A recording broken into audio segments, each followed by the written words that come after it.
नमस्कार ओडिशावासी शुभ संध्या आज संध्या रही देश विदेश राज्यर 20टी गुरुत्वपूर्ण खबर जहां आपण माने 10 मिनिट समय दे देखि परिबे ता पूर्व आपण मान गोटे छोटिया अनुरोध प्रथमे वीडियोटी को लाइक करी कमेंट रे आपण जिलार ना लिखि देबे जा फल तुरंत आपण जिलार खबर मध्ये पाई परिबे।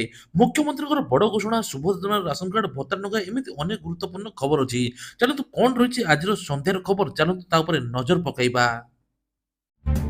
नंबर 1 एथर हेबो कॉलेज निर्वाचन 2024-25 शिक्षा वर्ष हेबाकु जाउची छात्र कॉलेज निर्वाचन। तेबे ए नै मुख्यमंत्री मोहन चरण माझी बड़ घोषणा करछंती। से कहिछे छात्र निर्वाचन नै प्रक्रिया आरंभ हेबो, छात्र संसद निर्वाचन बंद करा जिवो नाही। कि चक्रांत करी छात्र निर्वाचन बंद करथिले पूर्व सरकार। छात्र संसद निर्वाचन 2018 रु राज्य रे बंद थिला। सेहिपरि एबीवीपी अधिवेशन रे मंचरु एबे मुख्यमंत्री आह्वान राष्ट्र पुनर्निर्माण पई छात्र छात्री माने एकाठी हुअन्तु, विकसित ओडिशा गठन पई युव शक्ति आयोजन कराइबा दरकार बेली कुआ जाउची। ए नै मुख्यमंत्री मोहन चरण माझी मध्ये घोषणा करिसंती। तेबे पुणी देखा मिली श्रमिकों को निर्यातना, श्रमिकों को अपहरण कर जंगल को टेक्निले दार्दन सरदार पर निधुम छिची रास्ता कड़े फोपाड़ी दे फेरार मारिले। बलांगीर जिले में एपरी घटना मिली आ सरकार एबे तुरंत तांको ऊपर आक्शन मध्ये नेबा पई पछौनाथि। पुलिस एबे लागिछि। तेबे दादन ऊपर जे माने निर्यातन देबे तांको ऊपर तुरंत आक्शन निया जिवो। तेबे ई श्रम काईकि एबे बड़ खुशी खबर ई श्रम कार्ड जहार पंजीकरण अछि बा अछि तांको नुआ राशन कार्ड जोगाई देबे सरकार। एने सरकार तरफ बड़ घोषणा ई श्रम कार्ड जरिए 1 लाख पर्यंत सहायता पाई परिबे। नुआ वर्षर सरकार तरफ बड़ भेटी। जीरो नाइट सेलिब्रेशन पई ट्विन सिटी रे सुरक्षा व्यवस्था कड़ाकड़ी, ड्रंक एंड ड्राइव उपरे रहिबो नजर। तबे मदुआ को करिबो साबाड पुलिस। नुआ वर्ष पई सुरक्षा व्यवस्था कड़ाकड़ी होईची। चेकिंग ब्लॉकिंग सांगु जोरदार हेबो नाकाबंदी। एने पुलिस कमिशन सूचना दैछंती। मदुआ रोड रोमियो उपरे कड़ा नजर रखिबो। निशक्त विरोध रे दृढ़ कार्यानुष्ठान निया जिवो। तबे कुआ जाउची जीरो नाइट सेलिब्रेशन पूर्व अनुमति नेबा निहाती जरूरी बेली कुआ जाईची। दुर्बल हेउची लघुचाप आजिठु बदलिबो पाग। तेबे कालिठु कमिबो वर्षा। राज्य रे अनेक स्थान रे कोहला सांगु झिपिझिपि वर्षा लागि रहितला किंतु आउ वर्षा हेबो नै बेली कुआ जाउची। एथरो शीतर प्रकोप बढ़ियो बेली कुआ जाउची। सोनपुर, बौद्ध, नुआपड़ा, बलांगीर, कोलाहांडी, कंधमाल, नवरंगपुर, रायगड़ा एवं कोरापुट, मालकानगिरी रे घन कुहुडी देखा जिबा सहित प्रबल शीत जारी रहिबो बोली कुआ जाउची। हिमाचल प्रदेश में प्रबल तुषारपात 3 नंबर जातीय राजपथ 157 रास्ता बंद, बरफ में पशिची प्रबल जानवाहन। तेबे कहुযাଉଛି 300 रु अधिक गाड़ी अटकी रही। हिमाचल परिवहन निगम शताधिक रूट्रे बस गुड़िक अटकी रही। यातायात अस्तव्यस्त हो पड़ी। साधारण लोक असंतोष हेले। लोक जीवन उपर विपद पड़ा। तेबे 25 रु अधिक विद्युत लाइन ठप हो जहाँ एवं साधारण लोके टिके जीवाई असुविधा होउची। तेबे कुआ जाउची बहुत सारा टूरिस्ट लोक थे ता सहित 77 टी रास्ता, कुल्लर 25 टी एवं लाहौल रे 36 टी एमि सब रास्ता सब बंद हो जाइची। पाणीपाग विभाग कुआ जाइची डिसेंबर 29-30 पर्यंत हिमाचल रे उच्च पार्वत्य अंचल रे बरफ वर्षार चेतावनी मध्ये देइची। बीजेडी 28तम प्रतिष्ठा दिवस आज पराजयर कारण कहले नवीन। आगामी 100 वर्ष पर्यंत विजु जनता दल ओडिशावासी सेवा कर चलिबो। एक दृढ़ आंचलिक दल भाव में बीजेडी ओडिशार गौरव पई काम कर चलिबो। बीजेडी 28तम प्रतिष्ठा दिवस कार्यक्रम में जोगदे यह कहते बीजेडी सुप्रीमो नवीन पट्टनायक। शंख भवन में आयोजित होइतिबा कार्यक्रम में जोगदे बीजेडी स्वार्थर सुरक्षा एवं केंद्र अविचार विरोध में लड़ाई जारी रही बोली कहते। ओडिशा को समृद्ध सशक्त राज्य परिचय देइछि बीजेडी। ओडिशा आज बाहर राजपाक एवं खाद्य को पठाउछि। तेबे कुआ जाउछि एथर ओडिसा रे गरीब कमिछि ता सहित मुंड पिछा आय बढ़ी। विपर्य परिचालन रे आदर्श राज्य होई परिछि। महिला सशक्तिकरण आर्थिक श्रृंखला क्षेत्र में ओडिशा आगुआ रही बोली पूर्वतन मुख्यमंत्री नवीन पट्टनायक कहते। तेबे आउ गोटे बड़ खबर आछि एने बीजेडी कर्मी एकजुट होई आज शंख दिवस रे पालन करछन बीजेडी प्रतिष्ठा दिवस। आउ एथिरे पांड्यान मध्ये ट्वीट करी चर्चा को द्विगुणित करिछि। पांड्यान ट्वीट करी कहछन्ती भूल समस्त जीवन रे होइताय। जदि काहार असुविधा होइछि सेति पई समस्त ओडिसावासी को पाखरे मु क्षमा प्रार्थना करूछि। ओडिसा रे जन्म हेबा केते जरूरी नै ओडिया कहिबा एवं ओडिया सुख दुख रे साथी हेबा आवश्यक। तेबे हठात पांड्यान काहे कि एभली कहले सबआडे चर्चा मध्ये होइछि। तेबे पांड्यान ओडिसावासी को भूल मागी पुणी तरे बीजेडी मंग धरिए बोली कुआ जाउछि। किंतु अन्य केतेक लोक कहउछन्ती पांड्यान पोस्ट नुहे आ अन्य जने केही करछन्ती बोली कुआ जाउछि। किंतु वर्तमान एहाको नै चर्चा जोर धरिछि पांड्यान पुणी तरे राजनीति को फेरिए बोली कुआ जाउछि। ଚାଷୀଙ୍କୁ ଯେଉଁମାନେ ହଇରାଣ କରୁଛନ୍ତି ତାଙ୍କ ଉପରେ ଦୃଢ କାର୍ଯ୍ୟାନୁଷ୍ଠାନ ନିଆଯିବ ବୋଲି କୁହାଯାଉଛି। ଅଦିନିଆ ବର୍ଷାରେ ରାଜ୍ୟରେ ଚାଷୀମାନଙ୍କର ଚାଷ ହରାଇଛନ୍ତି। ହେକ୍ଟର ହେକ୍ଟର ଧାନ ବିଲ ସାଙ୍ଗକୁ ପନିପରିବା ସବୁ ନଷ୍ଟ ହୋଇଛି। ଚାଷୀଙ୍କୁ ସେମାନଙ୍କ କ୍ଷତିପୂରଣ ଦେବା ପାଇଁ ରାଜ୍ୟ ସରକାର ଅଣ୍ଟା ମଧ୍ୟ ଭିଡ଼ିଛନ୍ତି। ତେବେ ସମସ୍ତ କ୍ଷତିଗ୍ରସ୍ତ ଚାଷୀଙ୍କୁ ଫସଲ ବୀମାର ଅର୍ଥ ମିଳିବ। ଏହି କାମରେ କମ୍ପାନୀ ପ୍ରତିବନ୍ଧକ ସାଧିଲେ କଠୋର କାର୍ଯ୍ୟାନୁଷ୍ଠାନ ଗ୍ରହଣ କରିବେ ରାଜସ୍ୱ ମନ୍ତ୍ରୀ ସୁରେଶ ପୂଜାରୀ ଏନେଇ ସୂଚନା ଦେଇଛନ୍ତି। ଆଉ 5ଟି ଦିନ ପରେ ଆସିବ ନୂଆ ବର୍ଷ। ଶ୍ରୀମନ୍ଦିର ପ୍ରଶାସନ ପକ୍ଷରୁ 2025 ଇଂରାଜୀ ନୂଆ ବର୍ଷ ଅବସରରେ ମହାପ୍ରଭୁଙ୍କ ଫଟୋ ଚିତ୍ର ସମ୍ବଳିତ କ୍ୟାଲେଣ୍ଡର ପ୍ରକାଶ ପାଇଛି।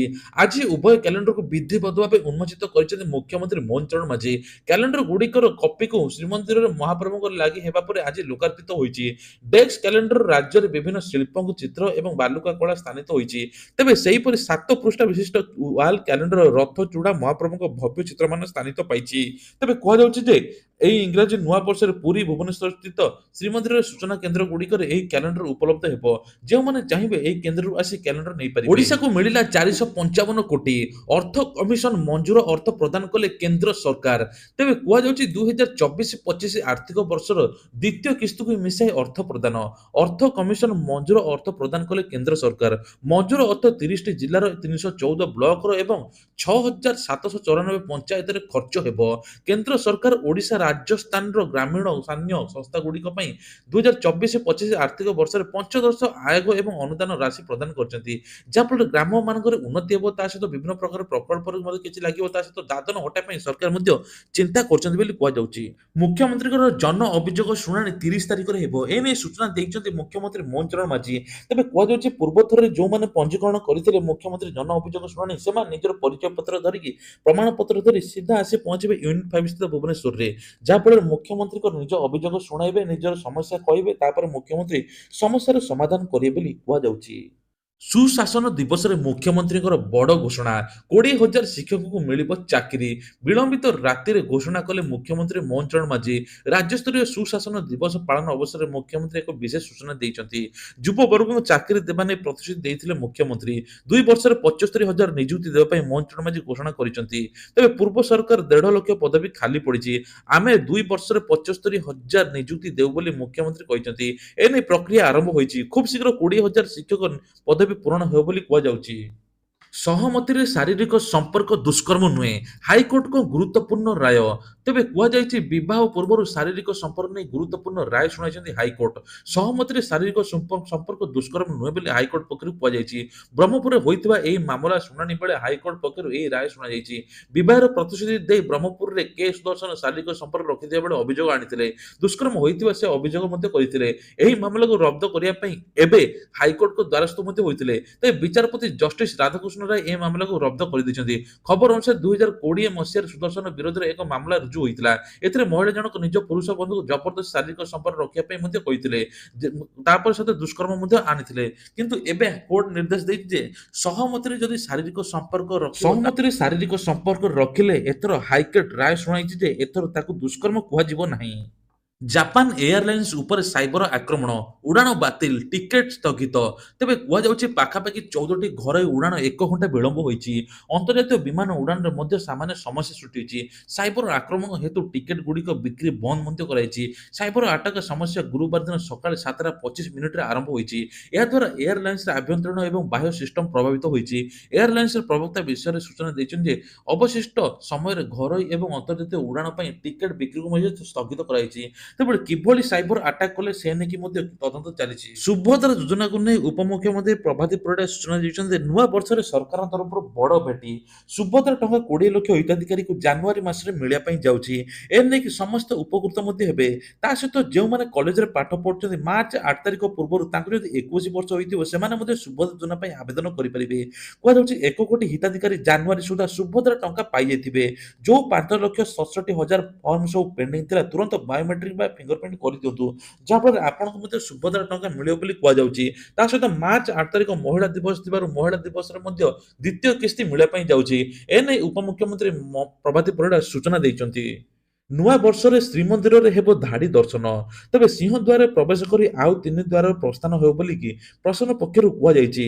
ନୂଆ ବର୍ଷରେ ଏବେ ମହିଳାଙ୍କ ପାଇଁ, ପୁରୁଷଙ୍କ ପାଇଁ ଏବଂ ଦିବ୍ୟାଙ୍ଗ ପାଇଁ ଅଲଗା ଅଲଗା ଧାଡି ହେବ।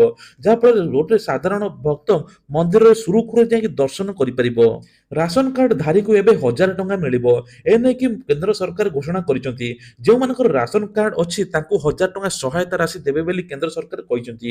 ତେବେ ଯେଉଁମାନେ ଇ କେୱାଇସି ଏପର୍ଯ୍ୟନ୍ତ କରିନାହାନ୍ତି ତୁରନ୍ତ କରିନିଅନ୍ତୁ। ଏବେ ଓଡ଼ିଶାରେ ପାଖାପାଖି 55ରୁ 56 ଲକ୍ଷ ଇ କେୱାଇସି ବାକି ଅଛି। ତୁରନ୍ତ ଇ କେୱାଇସି କରିଦିଅନ୍ତୁ ବୋଲି ଓଡ଼ିଶା ସରକାର ମଧ୍ୟ କହିଛନ୍ତି। ଟୋଟାଲ ଦେଶରେ ଏବେ 6 କୋଟି ଲୋକଙ୍କର ରାସନ କାର୍ଡ ରଦ୍ଦ ହୋଇଛି। ସେମାନଙ୍କ ଭିତରୁ ଭୂତ ହିତାଧିକାରୀ ମାନେ ଥିଲେ। ତେଣୁ ସେମାନେ ସବୁ ଗରିବ ଚାଉଳଙ୍କୁ ଲୁଟୁଥିଲେ। ଏବେ କୁହାଯାଉଛି ଯେ ତାଙ୍କୁ ମଧ୍ୟ ଏବେ ରଦ୍ଦ କରାଯାଇଛି। ଆଉ ଯେଉଁମାନେ ନୂଆ ଏବେ ରାସନ କାର୍ଡ ପାଇଁ ଆବେଦନ କରିଥିଲେ ତାଙ୍କୁ ମଧ୍ୟ ଜାନୁଆରୀ 25 ତାରିଖରେ ରାସନ କାର୍ଡ ମିଳିବା ପାଇଁ ଯାଉଛି। ତେଣୁ ତୁରନ୍ତ ଆପଣ ଯେଉଁମାନେ ଇ କେୱାଇସି କରିନାହାନ୍ତି କରିଦିଅନ୍ତୁ ଆଉ 1000 ଟଙ୍କା ସହାୟତା ରାଶି ମଧ୍ୟ ପାଇବେ। ତେବେ ଇ ଶ୍ରମ କାର୍ଡ ଯାହାର ଅଛି ତାଙ୍କ ପାଇଁ ଖୁସି ଖବର। ଇ ଶ୍ରମ କାର୍ଡ ଥିଲେ ଆପଣମାନଙ୍କୁ ରାସନ କାର୍ଡ ସରକାର ଯୋଗାଇ ଦେବେ। ତେଣୁ ଇ ଶ୍ରମ କାର୍ଡରେ ଆପଣମାନେ ଆଉ ଆବେଦନ କରିବା ପାଇଁ ପଡ଼ିବନି ରାସନ କାର୍ଡ। ରାସନ କାର୍ଡ ଆପଣଙ୍କୁ ଭେରିଫିକେସନ କରି ତୁରନ୍ତ ରାସନ କାର୍ଡ ସରକାର ଯୋଗାଇ ଦେବେ। ଇ ଶ୍ରମ କାର୍ଡରେ ମଧ୍ୟ 1 ଲକ୍ଷ ପର୍ଯ୍ୟନ୍ତ ସହାୟତା ଦଉଛନ୍ତି ସରକାର।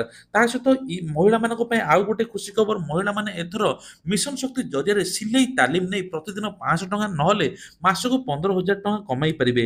ବା ସରକାର ତରଫରୁ 15,000 ଟଙ୍କା ଦିଆଯାଉଛି। 2 ଲକ୍ଷ ପର୍ଯ୍ୟନ୍ତ ଋଣ ନେଇକି ଆପଣମାନେ ନିଜର ବିଜନେସ୍ ମଧ୍ୟ କରିପାରିବେ। ଏ ନେଇକି କେନ୍ଦ୍ର ସରକାରଙ୍କ ତରଫରୁ ମଧ୍ୟ ବଡ଼ ଘୋଷଣା। ଭୁବନେଶ୍ୱର ସମବାୟ ବ୍ୟାଙ୍କର ଜମାକାରୀଙ୍କ ପାଇଁ ଖୁସି ଖବର। 2015ରୁ ବନ୍ଦ ହୋଇ ପଡ଼ିଥିବା ଭୁବନେଶ୍ୱର ସହରାଞ୍ଚଳ ସମବାୟ ବ୍ୟାଙ୍କର ସମସ୍ତ ଜମାକାରୀମାନଙ୍କୁ ଜମାରାଶି ଫେରାଯିବ। ଜମାରାଶି ଫେରସ୍ତ କରିବେ ରାଜ୍ୟ ସରକାର। ଏହାଦ୍ୱାରା ସମବାୟ ବ୍ୟାଙ୍କ ଉପରେ ଲୋକମାନଙ୍କ ପ୍ରତି ଆସ୍ଥା ପୁନଃ ପ୍ରତିଷ୍ଠା ସହାୟକ ହେବ ବୋଲି ମୁଖ୍ୟମନ୍ତ୍ରୀ ମୋହନ ଚରଣ ମାଝୀ ଘୋଷଣା କରିଛନ୍ତି। ତେବେ ନୂଆ ସରକାର ସମବାୟ କ୍ଷେତ୍ରକୁ କ୍ରିୟାଶୀଳ ଚଳଚଞ୍ଚଳ କରିବା ପାଇଁ ପ୍ରତିଶ୍ରୁତିବଦ୍ଧ। କାରଣ ସଂସ୍ଥା ଉପରେ ଲୋକଙ୍କର ଆସ୍ଥା ଫେରାଇ ଆଣିବା ପାଇଁ ଏହାକୁ ଗ୍ରାମ୍ୟ ଅର୍ଥନୀତି ବିକାଶର ଏକ ପ୍ରମୁଖ ଇଞ୍ଜିନ ଭାବେ ପରିଣତ କରାଯିବ। ନୂଆ ବର୍ଷରେ 3.5 କୋଟି ଓଡ଼ିଆ ଲୋକଙ୍କୁ ଏବେ ମିଳିବା ପାଇଁ ଯାଉଛି ଆୟୁଷ୍ମାନ କାର୍ଡ। ଏନେକି ରାଜ୍ୟ ସରକାର ତରଫରୁ ମଧ୍ୟ ବଡ଼ ଘୋଷଣା। ଆୟୁଷ୍ମାନ କାର୍ଡ ଜନ ଆରୋଗ୍ୟ କାର୍ଡରେ ଏଥର ହିତାଧିକାରୀମାନେ ବହୁତ ଉପକୃତ ହେବେ। କୁହାଯାଉଛି ପୁରୁଷଙ୍କ ପାଇଁ 5 ଲକ୍ଷ ସ୍ୱାସ୍ଥ୍ୟ ବୀମା, ମହିଳାଙ୍କ ପାଇଁ 10 ଲକ୍ଷ ସ୍ୱାସ୍ଥ୍ୟ ବୀମା ଏହି କାର୍ଡରେ ରହିଛି। ତା ସହିତ ଆଉ ଗୋଟେ ମଧ୍ୟ ବଡ଼ ଖବର, ପୂର୍ବ କାର୍ଡରେ 927 ହସ୍ପିଟାଲ ଚିକିତ୍ସା ପାଇଁ ଲାଭ ପାଉଥିଲେ। ଏବେ କିନ୍ତୁ ସାରା ଦେଶରେ 27,000 ମେଡିକାଲରେ ଆପଣମାନେ ଏହି କାର୍ଡ ଦ୍ୱାରା ଚିକିତ୍ସିତ ହୋଇପାରିବେ। ତେବେ ଭତ୍ତା ଟଙ୍କାକୁ ନେଇକି ବଡ଼ ଖବର, ସରକାର ପ୍ରତିଶ୍ରୁତି ମୁତାବକ ଭତ୍ତା ଟଙ୍କା ମଧ୍ୟ ଦେବେ। ଜାନୁଆରୀ ମାସରେ ଭତ୍ତା ଟଙ୍କା ମିଳିବା ପାଇଁ ଯାଉଛି। 80 ବର୍ଷର ଉର୍ଦ୍ଧ୍ୱ ହିତାଧିକାରୀଙ୍କୁ 3,500 ଟଙ୍କା ସରକାର ଯୋଗାଇ ଦେବେ। ସରକାର ପ୍ରତିଶ୍ରୁତି ମୁତାବକ ସବୁ କିଛି ପୂରଣ କରୁଛନ୍ତି। ଆଉ ଭତ୍ତା ଟଙ୍କା ମଧ୍ୟ ଦେବେ। ଯାଜପୁରରେ ଭତ୍ତା ଦୁର୍ନୀତି ହୋଇଥିଲା, ଯାହାଫଳରେ ଭେଣ୍ଡିଆ ପିଲାମାନେ ପୂର୍ବ ସରକାର ଥିବାବେଳେ ଭତ୍ତା ଟଙ୍କା 90 ଲକ୍ଷ ଟଙ୍କା ଲୁଟ୍ କରିଥିଲେ। ନିଜର ବୟସ ତୁଳନାରେ ଜାଲିଆତି ସାର୍ଟିଫିକେଟ ଦେଖି ପାଖାପାଖି 90 ଲକ୍ଷ ଟଙ୍କା ହାତେଇ ଦେଇଥିଲେ। ତାଙ୍କ ଉପରେ ମଧ୍ୟ ଦୃଢ କାର୍ଯ୍ୟାନୁଷ୍ଠାନ ନିଆଯିବ। ନୂଆ ବର୍ଷରେ ଗ୍ରାହକଙ୍କୁ ଲାଗିଛି ବଡ଼ ଝଟକା। ଏଥର ବିଜୁଳି ବିଲ୍ ବଢିବ। ତେଲ, ଡାଲି, ଲୁଣ, ଗ୍ୟାସ୍ ଠୁ ଆରମ୍ଭ କରି ସବୁ କିଛି ନୂଆ ବର୍ଷରେ ପଡୁଛି। ତେବେ ଏବେ ମଧ୍ୟ ବିଜୁଳି ଟେନସନ। ତେବେ କୁହାଯାଉଛି ୟୁନିଟ ପିଛା 54 ପଇସା ବିଜୁଳି ରେଟ୍ ବଢିବ ବୋଲି କୁହାଯାଉଛି, ଯାହା ସାଧାରଣ ପରିବାର ଉପରେ ସିଧା ପ୍ରଭାବ ପକେଇବ। ତେବେ ଏ ନେଇକି ଥିଲା ସରକାରଙ୍କ ତରଫରୁ ବଡ଼ ଘୋଷଣା। ତେବେ ଇଏ ଥିଲା ଆଜିର ଦେଶ ବିଦେଶ ରାଜ୍ୟର କିଛିଟା ଗୁରୁତ୍ୱପୂର୍ଣ୍ଣ ଖବର। ଏଇଭଳିଆ ଖବର ଦେଖିବା ପାଇଁ ହେଲେ ଚ୍ୟାନେଲକୁ ସବସ୍କ୍ରାଇବ କରିବା ପାଇଁ ଭୁଲିବେ ନାହିଁ।